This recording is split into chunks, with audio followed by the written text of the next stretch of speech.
Diálogo con Ernesto López. El Salvador ha estado favoreciéndose de algunas circunstancias internacionales que creo que vale la pena remarcar. Es decir, hay un entorno internacional muy favorable para El Salvador, que empieza porque por primera vez desde la crisis financiera internacional en el 2008, se da una conjunción de crecimiento en los países desarrollados, en los países más importantes del mundo, llámese Estados Unidos, China, Japón, Europa, de que todos están creciendo en una forma sincronizada. No hay grandes desequilibrios en el ambiente y eso como que favorece el crecimiento de la economía mundial. ¿Tiene usted una opinión optimista de cómo está la economía y ya lo describe bajo ese escenario como tal?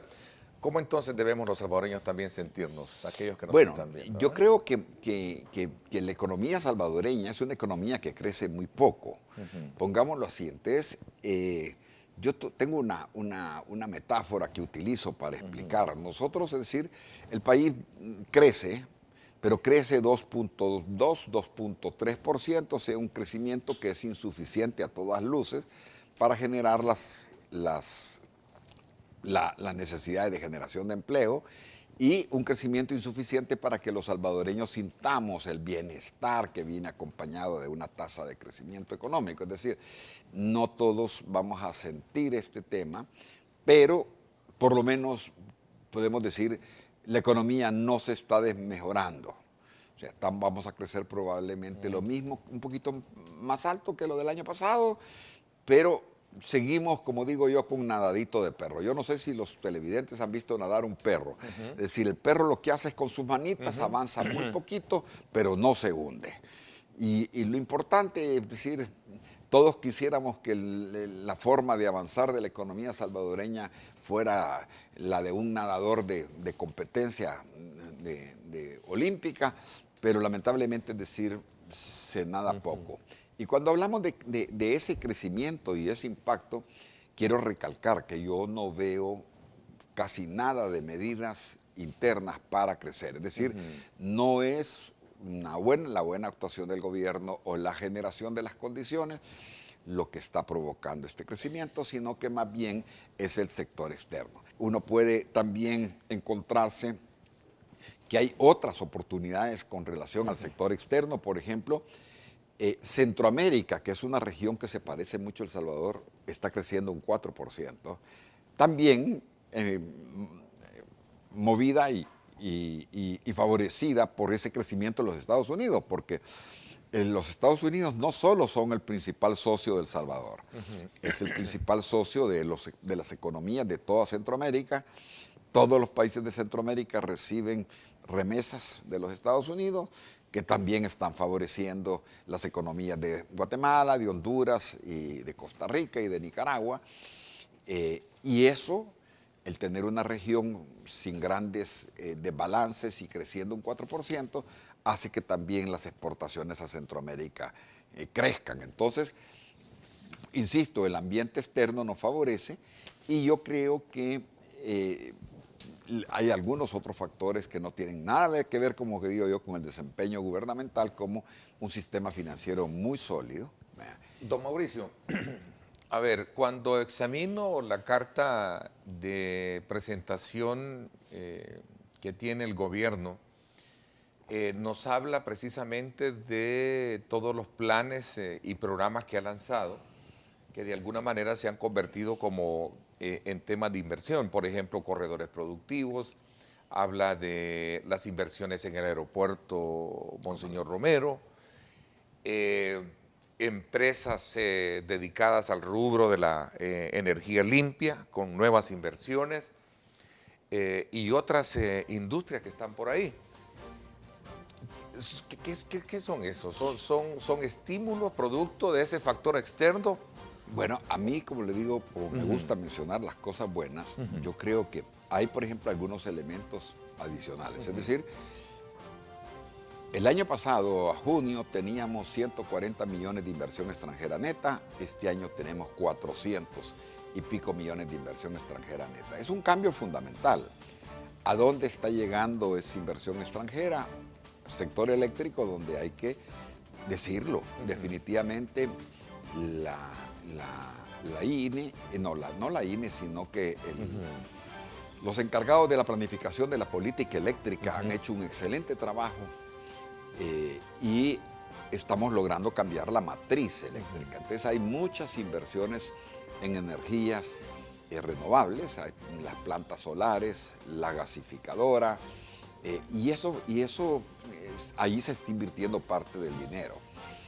Hay alguna inversión más en otras industrias, pero hay inversión, a pesar de que, y por eso decía yo que hay que tomar en cuenta que el clima de inversión está cambiando. No sé si con expectativas fundamentadas, es decir, uno podría preguntarse por qué está cambiando el clima de inversión en El Salvador, porque ahora hay un poco más de inversión que el año pasado. Sí. El gobierno habla de 23 nuevas inversiones, 18 expansiones empresariales y así suma otras. Podríamos venir desde, como le decía yo, desde un posicionamiento con una base bastante ideológica, en el sentido de decir, miren, la gente cree que este gobierno ya va a terminar. Yo creo que las expectativas, esas están en la mesa, pero hay otro elemento. Al final, la economía de El Salvador, el diseño de nuestra economía o simple y sencillamente la falta de capacidad del gobierno ha hecho de que este gobierno no pudiera ser tan desastroso en materia ideológica como se pensó. No han habido nacionalizaciones, ¿Se reconoce eso?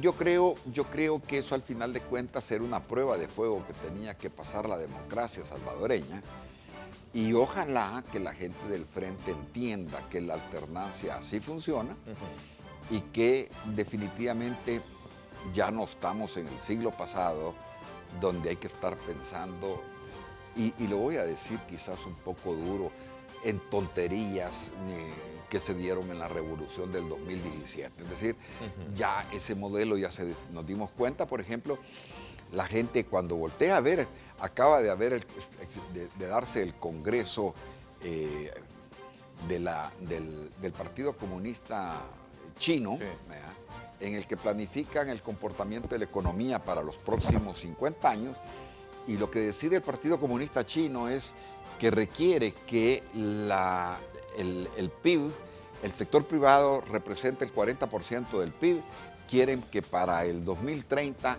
el sector privado represente el 60% del PIB. ¿Qué quiere decir eso? Quieren más capitalismo. Sí. Un capitalismo responsable, pero quieren más capitalismo. Por ejemplo, también a veces las taras ideológicas no dejan de ver... ¿Es una utopía pensarlo en un país como el nuestro, llegar a tenerlo de esa manera? No, es que hay que entender que los tiempos son distintos. Yo a veces, por ejemplo, utilizo el ejemplo de la Revolución Soviética porque acaba de ser el aniversario, pero aquí todavía oye uno gente gritando tonterías que ya, ya forman parte más bien del baúl de los recuerdos. Es decir, cuando usted ve que la segunda economía del mundo, manejada por el Partido Comunista, decide en su Congreso que requiere más capitalismo. Sí, abrir sus y todavía se encuentran algunos que dicen, miren, Venezuela rescató, Rusia rescató a Venezuela. Y algunos están pensando que la Rusia es bolchevique. Rusia es un país capitalista, pero con un capitalismo salvaje. Yo creo que todos los salvadoreños debemos de ser como embajadores de nuestro país y tenemos la mala costumbre de que salir a contar solo las cosas malas que nos pasan. Entonces aquí nos esforzamos con la bolsa de ir a plantear, en la medida de lo posible, ir a plantear pues, las cosas positivas. Y según tengo entendido, ha habido un pequeño repunte de inversionistas panameños a raíz de esa visita que organizó la Bolsa de Valores. Llegaron los emisores de El Salvador a mostrar sus emisiones y creo que eso como que ha motivado a que haya más gente de Panamá invirtiendo en El Salvador. Hay cosas positivas que hacer, Ernesto, y que nos toca hacerlas a todos. Regresando a la parte económica, yo creo que hay un tema que cuesta un poquito explicarlo, y es que cómo favorecen las exportaciones y cómo favorecen las remesas a la economía salvadoreña. Resulta que al no tener moneda, La liquidez de la economía salvadoreña se da en el sector externo. Es decir, si nosotros tenemos exportaciones más altas de bienes, y ojo, que aquí no volteamos a ver el tema de servicios, y importaciones se quedan más o menos creciendo poco, resulta que ahora las remesas están cubriendo el déficit comercial. O sea, las remesas han crecido un 10% y se espera que las remesas alcancen casi los 5.000 millones de dólares este año. Entonces vamos a tener que el país va a tener, prácticamente no va a tener déficit en el sector externo.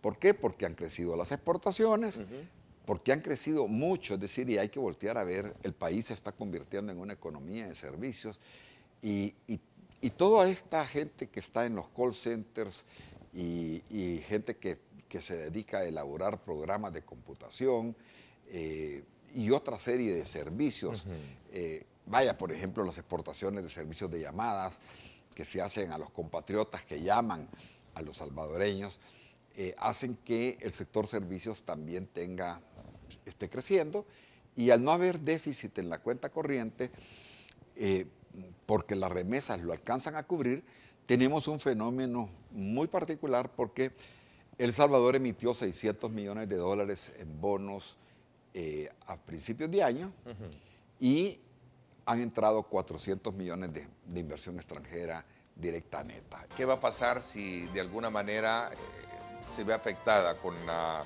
digamos, deportación o la no renovación de este TPS para los salvadoreños? Yo tengo esperanza de que la reconstrucción, como decía, de Florida y de Houston va a hacer pues, de que los salarios suban. Si hay una deportación de mano de obra salvadoreña o en general de mano de obra hispana, probablemente los salarios suban un poco en los Estados Unidos.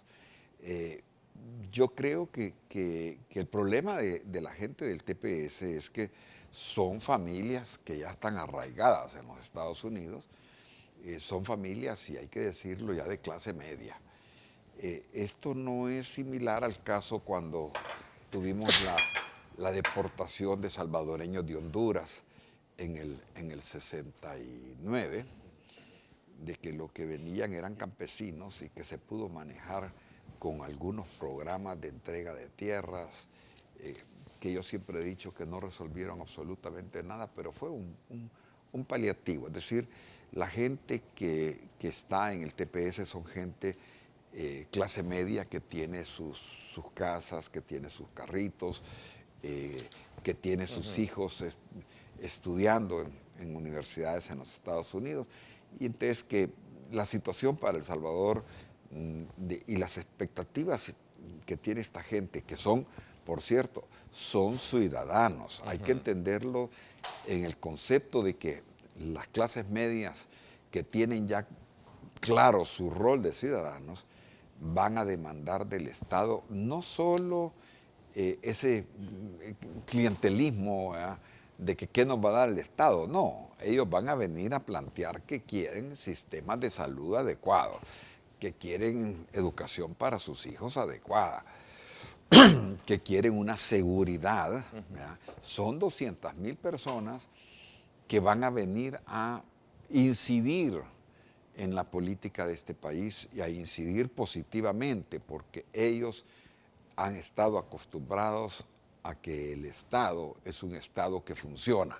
Yo creo más en el crecimiento de la economía que en nuevos impuestos, por un lado, pero también tiene la participación, y lo destacan también, de Carlos Callejas, también haciendo producto de trabajo territorial. Pues yo creo que lo primero...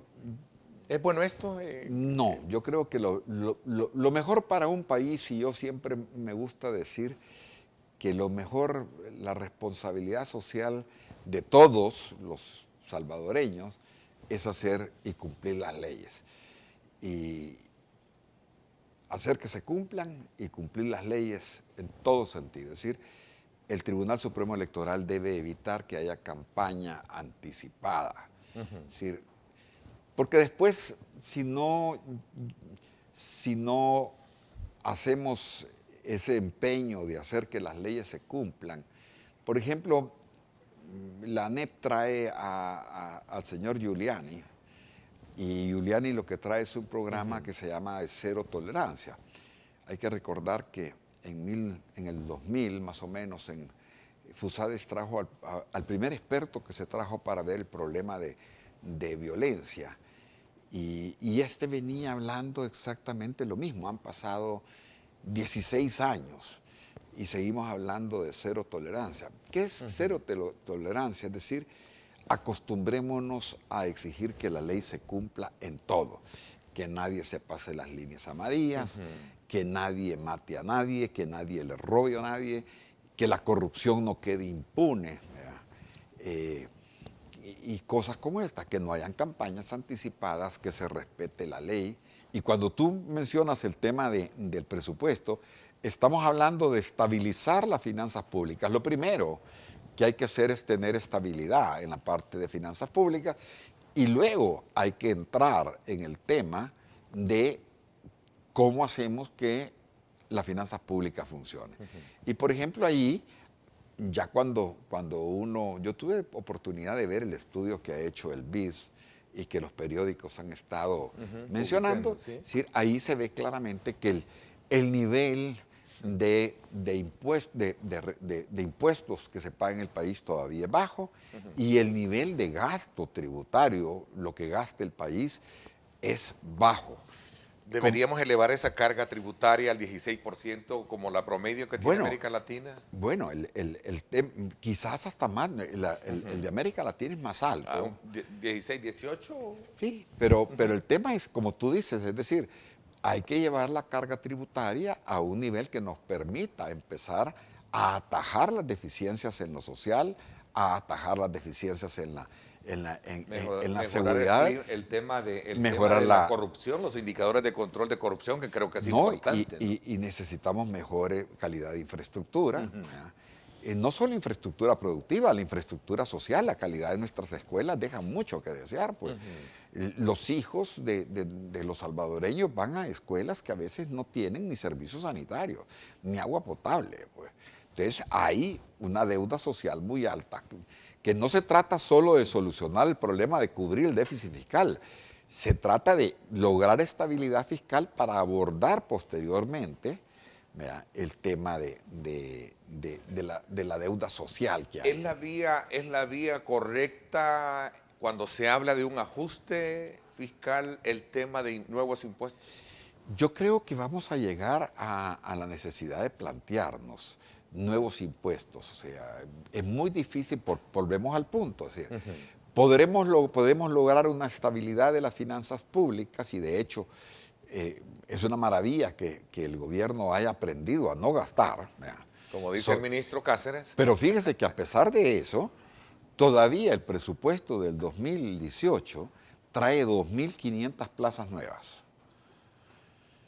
Porque que es una de las cosas que hay que ir abordando. En el último año, los gobiernos tienen la mala costumbre de pasar las plazas de contrato a ley de salarios. ¿Para qué? Para a toda esa gente que metieron sin pasar por los controles presupuestarios, meterla en la ley de presupuesto. Muchos estamos preocupados por el tipo de negociación que se logró establecer entre las empresas administradoras y el gobierno. ¿Nos beneficiaba a la mayoría de salvadoreños, o salimos perdiendo los salvadoreños con esa negociación que hubo? Bueno, yo creo que los salvadoreños salimos ganando. Los que cotizan en el sistema de pensiones salieron perdiendo. Y digo los salvadoreños porque acordémonos que menos del 25% de la población económicamente activa cotiza. Eso quiere decir que el 75% de los salvadoreños estábamos pagando un sistema de pensiones del cual nosotros no nos beneficiábamos. Entonces, definitivamente, para la gente que está afiliada al sistema privado de pensiones, el acuerdo no mejora las condiciones de los pensionados, sino que lo vuelve más duro. Pero hay que ser franco, es decir, los salvadoreños, si pensamos que el 75% de los salvadoreños sí salieron beneficiados y el 25% que cotiza salió, llamémoslo así, menos beneficiado o incluso perjudicado. Regresando, perdón, Ernesto, porque quiero, yo creo que ese tema de saber cuál es el resultado, eso es lo que define si el presupuesto está bien hecho o no está bien hecho. Porque dependiendo de eso vamos a saber si realmente cuántos recursos se necesita para cerrar el déficit fiscal. Hay que congelar las plazas y prohibir que se contrate gente por el sistema que se llama sistema, perdón la redundancia, por el sistema de contratos, lo mismo que congelar los aumentos de salario. Hay que ver el otro tema que es fundamental, es que si el presupuesto está financiado y la oposición va a dar los votos para cubrir ese déficit fiscal, ya aquel sentido de que se podían emitir letes hasta el 30% de los ingresos, es decir, se podían emitir letes hasta por, si los ingresos son más de 4.000 millones, hasta 1.200 millones. Esa puerta, la puerta de la tarjeta de crédito, prácticamente hay que cerrarlo y reducir el saldo de letes a un máximo del 15%. Y hay un 15% porque hay 500 millones de letes emitidas actualmente. Es decir, en el momento, si se acuerda financiar esas letes para trasladar la deuda de corto plazo a largo plazo, con un 5% se cubriría lo que dice de los ingresos, se cubriría lo que dice la Constitución de la República de que las letes solo deberían de servir para financiar deficiencias temporales de liquidez. Entonces, es fundamental que se modifique la ley de responsabilidad fiscal reduciendo del 30 al 15% y corrigiendo un error que se cometió que dice que si hay préstamos de apoyo presupuestario, el máximo de letes no cuenta. Vamos a, desde luego, a estar muy expectante de lo que resulte de ese acuerdo, de esa negociación que tienen. Entiendo que hay avances importantes con solo el hecho de sentarse y decir, mire, independientemente quien gane en los próximos años, es bueno que tenga estabilidad para poder continuar con todos los compromisos sociales de gobierno. Bueno, es tan extenso, todavía nos quedaron pendientes en la mesa algunos temas. Don Mauricio, quiero agradecerle el que de buen gesto pues usted haya tenido compartir con nosotros, aperturar la semana con un tema importante como es el caso de la economía. Muchísimas gracias, Ernesto, y muchas gracias a los televidentes que espero que no se hayan cansado en esta entrevista. Seguramente que no. Estamos muy preocupados con temas económicos y pues qué bueno de personas como usted que nos dan también una orientación y una ruta de cómo está el país y cómo debe seguir el país. Gracias por mi parte. Esto es todo por hoy. Los espero en radio hoy a las 6 de la tarde. Pásenla bien y como siempre recuerden lo más importante, amar a Dios sobre todas las cosas. Lideramos el camino de la opinión pública y buscamos que la cultura del debate alcance consensos y soluciones a los problemas de nuestro país.